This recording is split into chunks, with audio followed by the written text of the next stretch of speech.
Nous allons d'abord recevoir, dans leur ordre d'arrivée à l'Académie, Éric Després, qui a été élu au 14e siège, et c'est Didier Néraudot, notre collègue, qui va vous le présenter.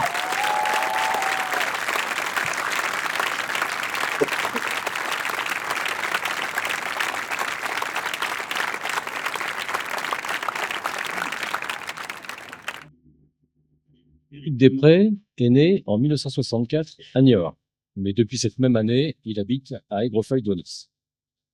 Intéressé très tôt par les fossiles, il ramasse ses premiers spécimens quand il avait 9 ou 10 ans, et il a poursuivi ses collectes jusqu'à aujourd'hui, pendant une cinquantaine d'années. Et il est toujours aussi curieux aujourd'hui, toujours aussi passionné, et il réunit ainsi, après toutes ces années, près de 12 000 animaux et plantes fossilisés. Ces prospections ont débuté en Charente-Maritime, puis elles se sont progressivement élargies aux autres départements du nord de l'Aquitaine et du Poitou, pour finalement s'ouvrir à toutes les régions limitrophes, intégrant même des pièces paléontologiques remarquables qui sont venues d'étrangers et qu'il a souvent obtenues lors d'échanges avec des structures muséales d'autres pays. Éric Després s'est toujours efforcé de faire partager ses découvertes et ses connaissances à un large public. Cette démarche a débuté avec la réalisation d'un musée qu'il a construit avec son père. Et c'est dans ce musée qu'il organise depuis longtemps déjà des visites gratuites pour des scolaires, des universitaires et des associations diverses, comme les académiciens il y a quelques années déjà. Cette activité s'est développée avec la mise à disposition de ces fossiles pour des expositions grand public dans d'autres structures que son propre musée, comme les espaces muséographiques du Grand Pressigny en 2011, le musée d'Angoulême en 2014-2015, le centre minier de Fémoraux en 2013, le muséum de La Rochelle en 2015 et même le musée vert de Le Mans en 2015 et 2016. Et ces collections ont non seulement participé à des expositions dans d'autres grands musées, mais elles ont été plus localement le support total d'expositions qui ont été montrées à l'Aquarium de La Rochelle, comme la vie dans les lagons du Jurassique et du Crétacé, qu'il avait montré en 2007, puis ensuite les poissons fossiles, qu'il avait exposé en 2010, et enfin les ammonites, chef-d'œuvre du temps, exposés en 2012. Alors, outre les musées et les expositions, Éric Després s'est investi dans la vulgarisation scientifique grâce à 3 films co-réalisés avec Léon Damour et Pierre Miramant. La diffusion de ces films ayant été généralement suivie de conférences tout public sur les thématiques mises en images.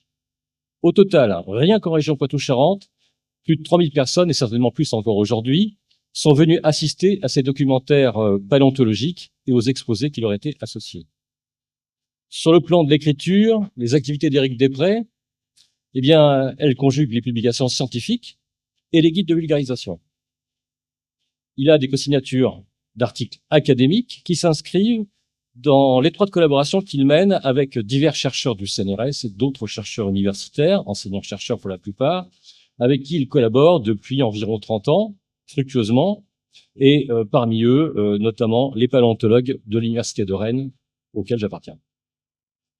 De multiples fossiles remarquables pour leur importance dans la compréhension de l'évolution de la vie, mais aussi pour la datation des couches géologiques du passé, ont été réalisés grâce aux spécimens collectés par Éric Després, qu'il les a spontanément confiés aux interlocuteurs scientifiques.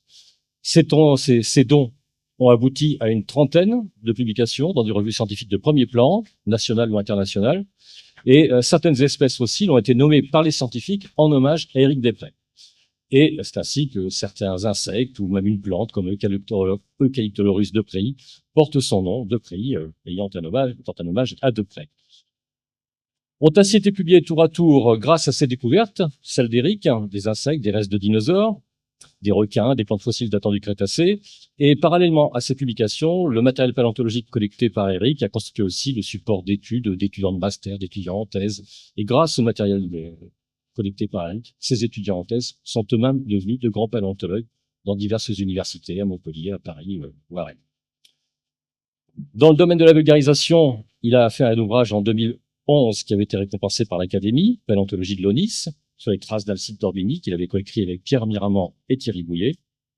Et puis plus récemment, un autre ouvrage publié en 2004 met en lumière les trésors paléontologiques de notre région.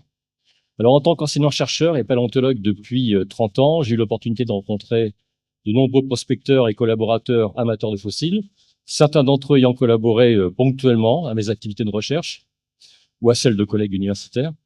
Mais de toutes ces rencontres humaines et scientifiques, celle d'Éric Desprez est exceptionnelle par la combinaison d'une honnêteté et d'un dévouement sans faille, par la justesse et l'ambition de son questionnement scientifique et par la qualité et la diversité de ses travaux, tant au service du grand public qu'à destination du monde scientifique. C'est donc avec un grand bonheur et avec honneur que j'accueille aujourd'hui Éric Desprez au 14e siège de l'Académie de Saint-Onge.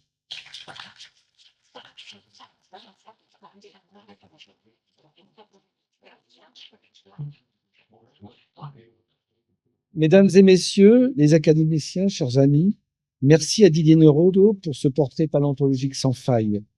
Didier, cela fait bientôt près de 20 ans que nous partageons la même passion, la paléontologie. Paléontologue passionnant et passionné, avec qui j'ai exploré de nombreux sites exceptionnels de notre territoire charentais, d'une rigueur paléontologique incontournable.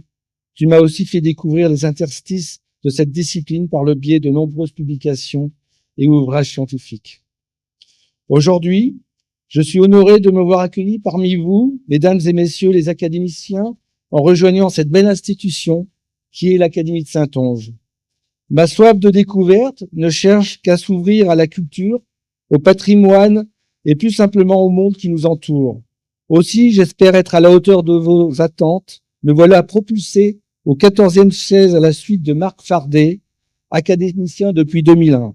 Marc Fardet est un personnage incontournable de la mémoire rochefortaise. Il fut responsable du service historique de la marine de Rochefort. On lui doit à ce titre l'inventaire des archives de la marine. Infatigable et déterminé, il est l'auteur de nombreux articles sur Rochefort et l'arsenal de Colbert. Les travaux de Marc Fardet ont également été consacrés au sauvetage de l'architecture remarquable qui est ce magnifique monument enjambant la Charente, le pont transborder de Rochefort, dernier de sa catégorie. Nous pouvons aujourd'hui admirer ce bel ouvrage fraîchement restauré. Marc Fardet, par de nombreux articles, est aussi un ardent défenseur des paysages de Charente-Maritime en condamnant la prolifération des parcs éoliens. Du côté artistique, sous l'impulsion de son épouse Marie-Claude, il a créé ainsi l'ensemble choral et instrumental dit de la Corderie Royale, spécialisé en musique baroque. Des amarres de la Corderie Royale, c'est outre-Atlantique que Marc Fardet devait poser l'ancre afin de faire renaître par un ouvrage passionnant et fort bien illustré l'histoire d'un petit navire pour un grand destin, la Belle. Ce bateau d'une quinzaine de mètres de long et d'à peine 5 mètres de large appartenant à la flotte de Louis XIV, qui a coulé dans la baie de Matagorda en Amérique, mais demeure le symbole de la tentative malheureuse de Cavelier de La Salle de fonder un établissement français permanent dans le golfe du Mexique. Aujourd'hui, c'est au nom de cet héritage que le Capitole du Texas, à Austin, arbore, aux côtés des emblèmes espagnols, mexicains et américains, le drapeau fleur-de-lys des rois de France. Merci, Monsieur Fardet, d'avoir apporté toutes ces connaissances pour enrichir la mémoire de notre département. Sans transition, de l'océan liquide à celui du solide, pris au chalut du temps dans le ressac des rocs, ce n'est pas la Belle que je suis allé chercher, mais ce sont bien des millions d'années d'histoire de la vie qui ont nagé vers ma curiosité. Dans cette Charente-Maritime, aux multiples facettes, riche en secrets paléontologiques, c'est là que je devais aller. Bercé non pas par les flots, c'est l'œil rivé sur les sols calcaires ou sableux de notre belle région, que j'ai mis mes pas dans ceux de grands naturalistes comme Louis-Benjamin Floriot de Bellevue, Alcide Dessalines d'Orbigny, Charles-Édouard Beltremieux, sans oublier Augustin-Marie Boisselier, chef de comptabilité à l'arsenal de Rochefort et passionné de paléontologie, à qui l'on doit la découverte des premiers ossements de dinosaures dans notre département à Saint-Aignan. Tous ces hommes m'ont ouvert un champ de prospection quasi illimité. Riche de ces enseignements, c'est mon âme qui, à l'âge de 9 ans, est tombée dans les entrailles de cette terre charentaise pour devenir aujourd'hui ce que je suis. Au milieu de nulle part, dans ces contrées charentaises où je me suis tant de fois assis en tailleur, non pas pour la méditation, mais pour l'interrogation. Pour un instant voyager dans le temps, observer, et se dire, il y a-t-il ici quelque chose que je ne vois pas? Le temps s'arrêtait, alors au moment où l'émerveillement commence, ici une dent de requin d'à peine 3 mm, là une vertèbre centimétrique d'un serpent ancestral, et me voilà transporté dans un voyage temporel sans limite. Chef-d'œuvre du temps, mes découvertes devaient finalement servir la science et mon patronyme marqué pour la postérité avec l'ancêtre des lauriers, Eucalyptolorus deprei, mais aussi des termites ancestraux dédiés à mes 2 filles, Chloé et Salomé, ou bien la première plume de dinosaures de grande taille découverte en France, ou bien encore une nouvelle famille de libellules, et bien d'autres par la suite. Aidé par de nombreux passionnés, professionnels, amis, dont Didier Nérodo, Pierre Miramant, Thierry Bouillet, Léon Damour, et bien d'autres, ainsi que ma précieuse famille, mon épouse, Sylvie, nos 2 filles, mes parents, sans oublier la rencontre avec Pascal et Roselyne Coutan, qui marquera une belle collaboration donnant naissance à des expositions remarquables dans ce lieu prestigieux qui est l'Aquarium de La Rochelle. Ce sont aujourd'hui des milliers d'heures de prospection, près de 12 000 pièces réunissant plusieurs collections, ammonites, oursins, dinosaures, plantes, que les scientifiques et naturalistes peuvent venir observer. Belle reconnaissance que de rejoindre l'Académie de Saintonge, mais aussi une belle reconnaissance et hommage à tous ceux qui m'ont soutenu depuis mes débuts jusqu'à ce jour. Merci.